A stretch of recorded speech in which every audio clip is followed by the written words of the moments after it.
Salam sejahtera, terima kasih karena bersama dengan saya di Nazilin Unity Channel. Kalau baru-baru ini isu tentang kalimat Allah berkaitan dengan kekemat, dan sekali lagi menjadi tular pula kalimat Allah dengan tali kasut, kali ini tentang kartun pula. Ini apabila Zuhar ataupun Zunar mempersoalkan, bahagian mana kartun saya hina Allah, kata soal Zunar. Diterbitkan daripada Malaysia Kini. Kartunis Zunar menegaskan, dia memadam sebuah karyanya di media sosial kerana menjunjung titah yang di-Pertuan Agong Sultan Ibrahim Sultan Iskandar dalam isu kalimat Allah, dan bukan disebabkan pemuda PAS Kelantan membuat laporan polis. Kata Zunar, ya, saya delete kartun tersebut dalam sosial media, tetapi bukan kerana saya takut berdepan dengan laporan polis yang mereka lakukan. Saya tahu pasti apa yang dilukiskan. Cuma saya rasa selepas titah yang di-Pertuan Agong terbaru, sudah sampai masanya menghentikan karya-karya mengenai isu tersebut, katanya melalui satu kenyataan kepada Malaysia Kini. Pemuda PAS Kelantan pada 9 April lalu membuat laporan polis di Kota Bahru terhadap laman Facebook Zunar Kartunis Fans Club dan menuduhnya menghina kalimat Allah. Pun begitu, Zunar berkata, dia tidak akan melayan tindakan oleh pemuda PAS Kelantan kerana mereka tidak ada keupayaan untuk berfikir secara intelektual. Kerana itu, mereka tidak memahami karya-karya kartun satira, katanya. Gambaran fobia. Tapi kepada publik ingin saya jelaskan, dalam visual kartun tersebut, bahagian manakah yang dikatakan sebagai menghina Allah atau agama Islam? Kepada mereka yang mahu berfikir dengan akal sihat, kartun itu hanya menggambarkan ketakutan atau fobia sesetengah golongan terhadap sesuatu lambang sehingga kan menimbulkan tafsiran berlebihan. Jelas pengkarya itu lagi. Yang di Pertuan Agong Sultan Ibrahim pada 9 April lalu berkenan menerima menghadap pemimpin kanan Parti UMNO dan DAP di Istana Negara Kuala Lumpur. Dalam satu hantaran di Facebook, Sultan Ibrahim, ia menyebut sesi menghadap itu bertumpu kepada perkembangan semasa berkaitan isu-isu sensitiviti agama dan kaum. Mereka yang hadir adalah Timbalan Presiden UMNO Muhammad Hassan, Pengerusi UMNO Melaka Abdul Rauf Yusuf, Ketua Pemuda UMNO Dr. Muhammad Akmal Saleh dan Timbalan Setiausaha Agung DAP Leo Chintong. Pada pertemuan itu, Seri Paduka juga mengingatkan pemimpin politik supaya tidak melampau dalam memberikan pandangan mereka tentang isu-isu agama dan perkauman. Bukan hanya UMNO dan DAP, tetapi juga semua parti. Pemimpin mesti menjadi jambatan atau penghubung antara rakyat majmuk negara kita dengan contoh perilaku yang matang titah baginda. Adalah dipercayai sesi menghadap itu untuk menyelesaikan kekusutan berhubung kedai serbaneka kekemat yang mengundang kontroversi selepas talking yang tertera kalimat Allah ditemui di 3 cawangannya bulan lalu. Mengulas lanjut, Sultan Ibrahim bertitah kerajaan baru-baru ini sepatutnya membuka mata semua pihak. Bertitah kejadian baru-baru ini sepatutnya membuka mata semua pihak bahawa semua lapisan rakyat mempunyai tanggungjawab menjaga perpaduan negara. Titah baginda perpaduan yang jitu dalam kalangan rakyat akan menjadi pemangkin kepada kesejahteraan sejagat Malaysia. Yang di Pertuan Agong juga bertitah supaya bermaaf-maafan antara satu sama lain sempena Aidilfitri dan membuka lembaran baru. Terdahulu Sultan Ibrahim berkenan menerima menghadap pengasas dan pengerusi eksekutif kumpulan KK Supermat dan Superstar Sendirian Berhad Chai Kikan pada 3 April. Sesi menghadap di Istana Negara Kuala Lumpur itu berlangsung selama 15 menit. Pada sesi menghadap itu, Chai memohon maaf dan mohon ampun kepada Sri Paduka Baginda serta seluruh umat Islam berhubung isu penjualan stocking yang tidak kalimah Allah di beberapa cawangan kedai serbaneka tersebut.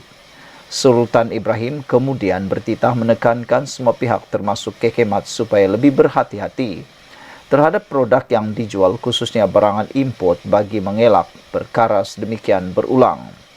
Kedai serbaneka Kekemat mengundang kontroversi selepas stocking yang tertera kalimah Allah ditemui di 3 cawangannya.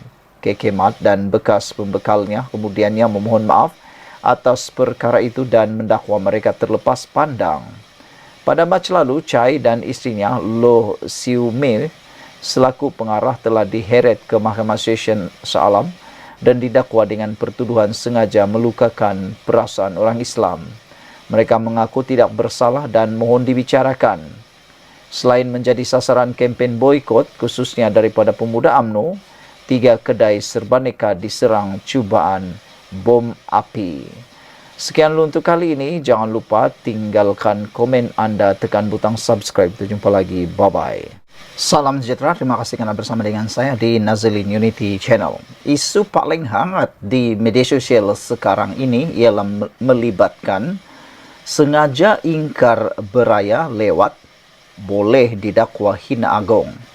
Ini gara-gara tular di media sosial mengatakan bahawa sejak Selasa lalu tular hantaran beberapa warganet yang meragui pengumuman rasmi tarik Hari Raya Puasa oleh penyimpan mohor besar Raja-Raja Tan Sri Syed Daniel Syed Ahmad.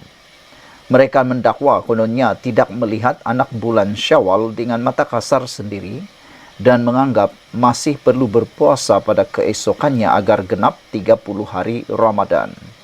Bahkan kumpulan tersebut menyifatkan tarik Aidilfitri itu tidak sah kerana dirayakan serentak dengan Arab Saudi pada 10 April setelah hilal gagal dicerap di negara berkenaan. Saudara-saudara sekalian, dakwaan itu telah pun disangkal oleh bekas Ketua Hakim Syari. Beliau kata sengaja ingkar beraya lewat boleh didakwa hina agung. Umat Islam yang sengaja berniat meraihkan Hari Raya Aidilfitri lewat sehari boleh ditahan serta didakwa sebagai kes derhaka kepada Yang di-Pertuan Agong. Demikian ditegaskan bekas Ketua Hakim Syari'i Wilayah Persekutuan Datuk Muhammad Abdullah sebagai mengulas tindakan segelintir menyambut perayaan itu pada 11 April lalu. Individu ini sebenarnya akan dikira sebagai melakukan satu kesalahan, melanggar perintah pihak berautoriti, malah dia boleh ditahan atau dituduh di Mahkamah Syari, katanya ketika dihubungi. Ulang sekali lagi, sejak Selasa lalu, tular hantaran beberapa warganet yang meragui pengumuman rasmi tarik Hari Raya Puasa oleh penyimpan mohor besar Raja-Raja Tan Sri Syed Daniel Syed Ahmad. Mereka mendakwa kononnya tindakan melihat anak bulan Syawal dengan mata kasar sendiri dan menganggap masih perlu berpuasa pada keesokannya agar genap 30 hari Ramadan. Bahkan kumpulan tersebut menyifatkan tarik Aidilfitri itu tidak sah kerana dirayakan serentak dengan Arab Saudi pada 10 April setelah hilal gagal dicerap di negara berkenaan. Mengulas lanjut, Muhammad yang juga pakar falak rujukan Wilayah Persekutuan berkata, dari segi hukuman atau hukum syaratnya, individu itu dianggap ingkar arahan ulil amri selaku pihak penguasa. Kes sebegini boleh didakwa mengikut atau menurut Seksyen 9 Akta Kesalahan Jenayah Syariah Wilayah Persekutuan 1997 kerana menghina atau mempertikai Yang di-Pertuan Agong, katanya. Situasi itu, ujar beliau, disebabkan pengistiharan tarik 1 Syawal hanya diwartakan sah selepas ia mendapat perkenan Seri Paduka Baginda setelah dipersetujui Majlis Raja-Raja. Malaysia jelasnya menerima pakai kaedah Penetapan permulaan Ramadan dan Syawal berdasarkan hisab dan ruqyah sejak tahun 1972 untuk penyeragaman tarik di seluruh negara. Dipetik daripada utusan.com.my. Sekian dulu untuk kali ini. Jangan lupa tinggalkan komen anda, tekan butang subscribe. Bye-bye. Salam sejahtera, terima kasih karena bersama dengan saya di Nazilin Unity Channel.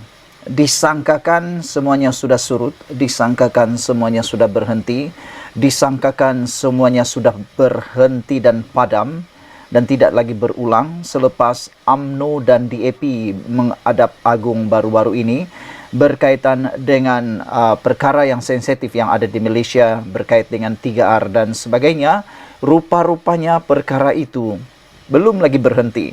Ini apabila isu boikot kembali panas di media sosial, khususnya di Malaysia Kini. Di web Malaysia Kini menulis bukan kempen boikot ekonomi jadi teruk, tapi sebab ada menteri yang bodoh.